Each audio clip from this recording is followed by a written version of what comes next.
বর্ষা প্রবেশ করে গেছে দক্ষিণবঙ্গে, কিন্তু বর্ষার শক্তি কিছুটা কম আছে, যার ফলে আমরা আগামী 7 দিনে মোটামুটি ভাবে বর্ষাকালে যে ধরনের ভারী বৃষ্টিপাত পাই সেরকম ভারী বৃষ্টিপাত পাওয়ার সেরকম সম্ভাবনা দক্ষিণবঙ্গে নেই, কিন্তু রোজই হালকা থেকে মাঝারি বৃষ্টির সম্ভাবনা রয়েছে 2-1 পশলা, সঙ্গে কোথাও কোথাও বজ্রগর্ভ মেঘ সঞ্চারেরও সম্ভাবনা রয়েছে, এবং সেই সঙ্গে মেঘলা আকাশ মোটামুটি ভাবে দক্ষিণবঙ্গ জুড়েই থাকবে। আর দমকা হাওয়ার যে গতিবেগ সেটা আস্তে আস্তে কমতে থাকবে, যেহেতু বর্ষা প্রবেশ করে গেছে, কিন্তু বর্ষা প্রবেশ করলেও তার শক্তি কম আছে আপাতত, মানে উইন্ডের যে গতিবেগ বা বর্ষার শক্তি বলতে যেটা বোঝায় সেটা কম আছে। আর উত্তরবঙ্গের ক্ষেত্রে মোটামুটি ভাবে রোজই ভারী বৃষ্টির সম্ভাবনা রয়েছে 2-1 জায়গায়, মূলত হিমালয় সংলগ্ন 5টি জেলাতে, এবং তার সঙ্গে কোথাও কোথাও বজ্রপাত সহ যোগে হালকা থেকে মাঝারি বৃষ্টির সম্ভাবনাও থাকছে, এবং মালদা এবং দিনাজপুরের ক্ষেত্রে দমকা হাওয়া ও বজ্রগর্ভ মেঘ সঞ্চার হয়ে হালকা থেকে মাঝারি বৃষ্টির সম্ভাবনাও থেকে যাচ্ছে। আর তাপমাত্রাটা মোটামুটি ভাবে একরকমই থাকবে দুই বঙ্গের ক্ষেত্রে, তো যেরকম আছে এখন যে তাপমাত্রা, মানে তাপমাত্রাটা তো ভ্যারি করে একটা রিজিয়ন থেকে আরেকটা রিজিয়নে, মোটামুটি ভাবে সমস্ত জায়গাতেই যেরকম রয়েছে সেই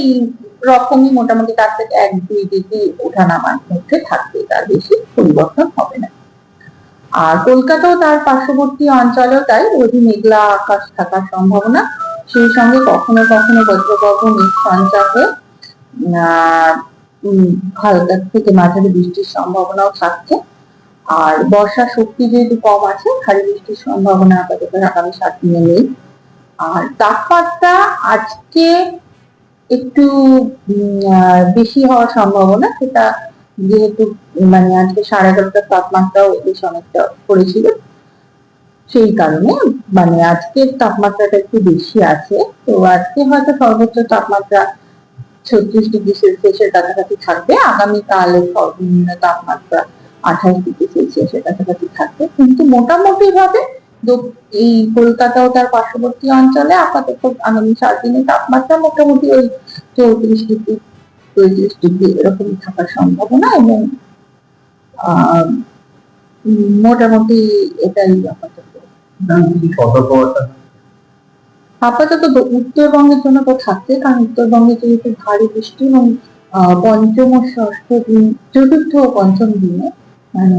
আজকে হচ্ছে আপনার 13, 14, 15, 16 আর 17 তারিখে যেহেতু ভারী বৃষ্টির সম্ভাবনা রয়েছে, সেহেতু ওখানে ভারী থেকে অতি ভারী বৃষ্টির সম্ভাবনা রয়েছে, রোজই ভারী বৃষ্টির সম্ভাবনা রয়েছে, এবং কন্টিনিউয়াসলি রোজই ভারী বৃষ্টির সম্ভাবনা, এবং সেই সঙ্গে চতুর্থ পঞ্চম দিনে ভারী থেকে অতি ভারী বৃষ্টির সম্ভাবনা রয়েছে, যার ফলে ওখানে ল্যান্ডস্লাইড হওয়ার সম্ভাবনা, পাহাড় বেরিয়ে, তার সঙ্গে বিভিন্ন জায়গায় জল জমে ট্রাফিক জ্যাম হওয়ার সম্ভাবনা রয়েছে। কোনো যদি স্ট্রাকচার, টেম্পোরারি স্ট্রাকচার থাকে বা মাটির বাড়ি থাকে, সেগুলো ভেঙে পড়ার সম্ভাবনা থাকে সাধারণভাবে এইরকম বেশি বৃষ্টিপাতের কারণে, যে পাহাড়ি অঞ্চলে ল্যান্ডস্লাইড হয়ে বাড়ি, মানে পাহাড়ে ধস নেমে যে বাড়ির ক্ষতি হয়, সেই ধরনের ক্ষতি হওয়ার সম্ভাবনা থাকে, সঙ্গে জল জমা এবং ট্রাফিক জ্যাম এই ধরনের সম্ভাবনাগুলোতে থাকে।